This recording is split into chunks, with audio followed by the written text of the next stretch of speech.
There you go. Silicon Valley faces private sanity check. What's going on in Silicon Valley? Again, we're just saying, since Facebook's IPO, everything is kind of being seen in a different light. One of those things is, how do you value companies? Obviously, Facebook is finding out painfully in the public market how companies get valued. Let's talk to Rolf Winkler about what's going on in the private market, about some of these companies that haven't gone public yet, like Twitter's a big one, right? Looking at it, what has changed in the 3 weeks since Facebook's IPO? I think we say sanity check in the piece just because really there's a realization for a lot of people that these things aren't going to march to infinity in terms of valuation. Mm-hmm. It's not just going to be up and to the right with no volatility. Some of these, you've got some businesses that have a lot of potential, and the problem is fundamentals are not keeping up with the valuation. But none of this is new, really. I mean, you saw this with some of the other social media companies that went public. We saw this in 2000 with companies. I mean, fundamentals have always kind of taken a backseat to these highly hyped IPOs, right?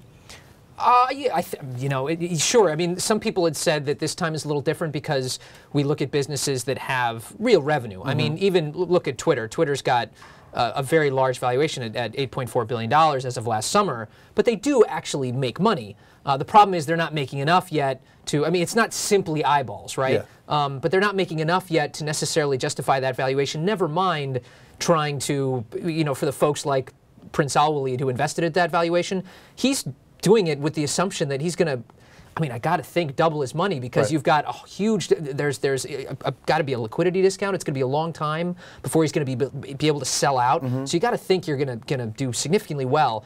And justifying just $8 billion, let alone $16 billion, would be very tough. And that's Twitter.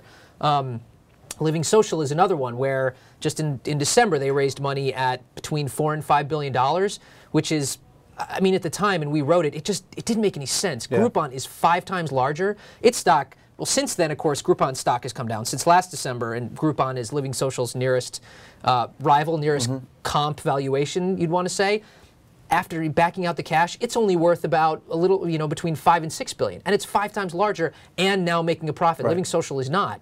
So you got to think that valuation, Living Social, has come down pretty dramatically. And if they had to raise money again, they may not have to for a little while. We'll see if they conserve cash well. But it would be a problem. They'd have to kind of go for what's called a down round in their valuation, lowering money at a lower valuation than they did previously. I mean, we'll see. It's a matter. Does this change some of the math of when these companies start thinking I should be going public? If they start having more trouble raising money in the private market. That's part of the issue, right? Is it's going to be, look, you go public, I mean, sometimes you can go public and you can go public in a down round. Like sometimes you go public at a valuation that is lower than you last raised private money. Now that's a big problem, of course, for the investors who were in your company. Right. But it can happen. I think people want to IPO at valuations that are obviously higher than where they last raised. But I mean, the problem is really the momentum in the business. You don't want to raise money at too high a valuation too soon. I think that's a problem because if you kill the momentum from a valuation perspective, fundamentals aren't keeping up.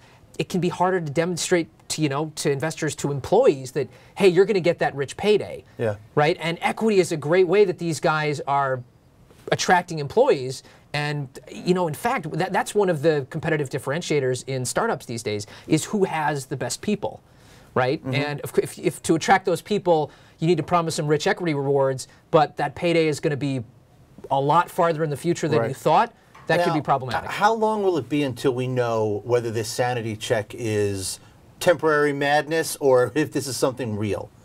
In terms of, do we think that the valuations are well, do we think this is just permanently impaired? Yeah. I don't know. I mean, look, it's all about patience, right? I mean, look at Twitter, right? They've brought in a good management team, I think. Dick Costolo, who runs the companies, he's a smart guy, and they're going slow. Right? And they're building the business slowly, and that's the best way to do it. I mean, they're not doing anything wrong. The only issue here, really, that we focus on is just valuation. And do you raise money at too high valuation too soon, right? That doesn't, if you stay focused on the business and you can keep it growing, then that's what these guys should do. The only issue becomes, well, maybe if it's hard to retain people because you can't give them those rich equity rewards, that could be a problem. But do I think they're permanently impaired? I mean, no. I mean, if they've got to keep their eye focused, keep themselves focused on growing the business, and they can do that.